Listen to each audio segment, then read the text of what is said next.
could afford to buy us some reasonable amount of clothes, but they taught us a lot of hard work and humility. Um, they pushed us hard to focus on education as a means of, shall I say, liberation or emancipation from the difficulties and hardship of being an African, which was pretty much the story then after independence. And even now, the society has not developed to the point where people's standard of living has improved. So, poverty is part of growing up African. Humility is also part of growing up African. Appreciating the common things in life is part of growing up African.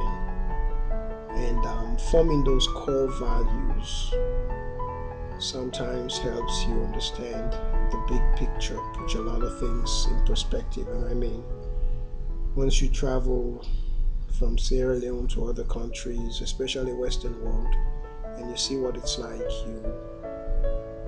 you tend to appreciate the little things, the simple things, and you tend to keep yourself grounded and go back to those values that you learned that taught you hard work and giving your best at all times. Is there experience from your childhood that shaped your person today? My father was a preacher. He worked with the church, for the church, with missionaries. I guess as a little boy, there were African kids, Australian kids that sort of strayed away from doing the right thing. I don't know if I can say that as a little kid I always knew right from wrong because every kid or teenager would tend to experiment with um, just crossing the boundaries. But I was a little tempered in my own way. I almost never, very seldom crossed the boundaries. Maybe because my dad being a preacher, there was a lot of expectation of a preacher's son, and that kind of kept me grounded. So I tried my best to do what was right, whether to just simply please my sense of right and wrong or simply to live up to the expectations of a preacher's sons, but maybe a combination of those kind of grounded my personality. And surviving in the society in which we came from, or I came from, you needed some sense of humor to make sense of your condition. What do you think makes you extraordinary? I don't know if I would consider myself extraordinary. What do you think? Why do you think you're so loved at school? Um, I think it's just my own personality. I guess everybody has their own personalities. I tend to I live for every day. I try to be fair. I try to be honest. I try to be, well, I'm eccentric in a way, I guess. I would make friends where most people would shy. I guess it's just who I am. It's just trying my best, I suppose, to be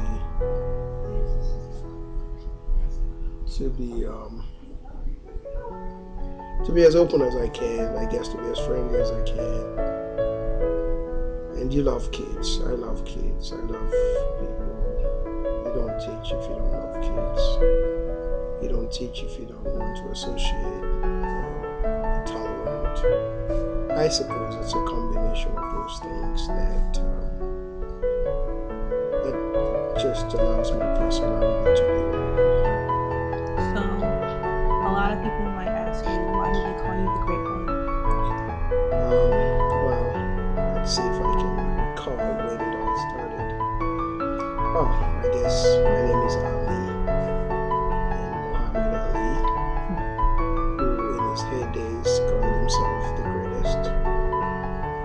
I don't know if I started calling myself the great one. Kids just call me the greatest, like Muhammad Ali. So I cannot exactly tell you how it started, but that's the origin of the great name, the great one. And what does ordinary mean to you? I think we should all try to be ordinary. Every human being should try to be ordinary. I think being ordinary, in my opinion, it's just trying to make sense of the world and our existence. For me, trying to make sense of the world around us is, first, I believe, trying to understand our role on earth and our responsibilities as we prepare for when we're done on earth. I guess what I'm trying to say is I think everyone should somehow resolve their questions about spirituality. Is there a God? One has to believe there is a God. You cannot look at the world, the universe, human existence, and not be convinced there is a God. If there's a God, then there's a life after death. There's life after death, and I think it does shape how we live our lives today. And that's our relationship with a superior being. As far as our relationship with other people, I think it should be based on fairness. It should be genuine. It should be demanding of standards and what's right. But it should be fair, because when all is said and done, I think people should be looked at as people who said what they would do and did what they said they would do. That's it. Is that it? Yeah. You should say something. Hey, ladies, you can.